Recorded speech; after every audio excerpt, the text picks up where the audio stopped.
সুনামুড়া মহকুমায় স্বাধীন এবং স্বতন্ত্রভাবে আত্মপ্রকাশ ঘটল Sonamura chemist and druggist association. Sonamura নগর পঞ্চায়েতের অন্তর্গত সরোজনী গেস্ট হাউসে ত্রিপুরা কেমিস্ট অ্যান্ড ড্রাগিস্ট অ্যাসোসিয়েশনের সুনামুড়া বিভাগীয় কমিটির 19তম বার্ষিক সম্মেলনে সর্বসম্মতিক্রমে আত্মপ্রকাশ ঘটে Sonamura chemist and druggist association. কেন্দ্রীয়ভাবে ত্রিপুরার কেমিস্ট অ্যান্ড ড্রাগিস্ট অ্যাসোসিয়েশন অস্তিত্ব বিলীনতে বাধ্য হয়ে স্বাধীন এবং স্বতন্ত্রভাবে সুনামুড়া মহকুমার প্রায় 164 জন সদস্যদের সম্মিলিত মতামতের উপর ভিত্তি করে এই সংগঠনের আত্মপ্রকাশ ঘটে। 15 জনের এক নতুন কমিটি গঠন হয়। আগামী দিনে 15 জন সদস্যদের সিদ্ধান্তক্রমে নির্ধারিত হবে সম্পাদক, সভাপতি এবং অন্যান্য দায়িত্ব বন্টন। সম্মেলন শেষে পুরনো কমিটির সভাপতি স্বপন চক্রবর্তী সাংবাদিকদের সব বিষয়ে বিস্তারিত তুলে ধরেন।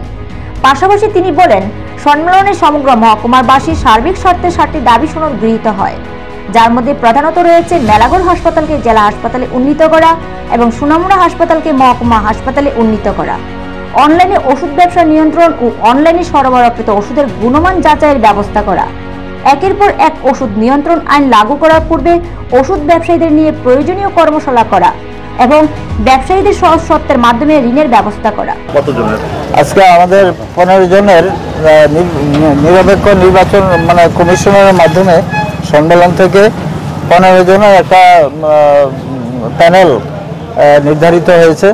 এই প্যানেল আমরা বসে তারপর পদাধিকারী নির্বাচন হবে, এটাই আমাদের প্রথা নিয়ম। কেমন ওইটা হলে তারপরে প্রেসিডেন্ট সেক্রেটারি নতুন কে হলো এটা জানা যাবে। আপনার নামটা প্রাক্তন কমিটির পদটা? আমি প্রাক্তন কমিটির সভাপতি। আমাদের সম্পাদক সমীর দাস, এবং সে দীর্ঘ অসুস্থ থাকায় এখন কথা বলছে না, একটু রিলিফে আছে। উনি প্রাক্তন এই সাব ডিভিশনের প্রাক্তন সভাপতি গৌরাঙ্গ সেন। আমাদের এখানে সহ সম্পাদক অনুপ কুমার দাস, এবং আমরা প্রত্যেকেই এখানে যে অডিটর, আমাদের এখানে সহ সম্পাদক মিহির ঘোষ এবং নিরঞ্জন ভৌমিক, আমরা প্রত্যেকেই এখানে বিগত কমিটির। নিজস্ব প্রতিনিধি রিপোর্ট, এশিয়ান টাইমস।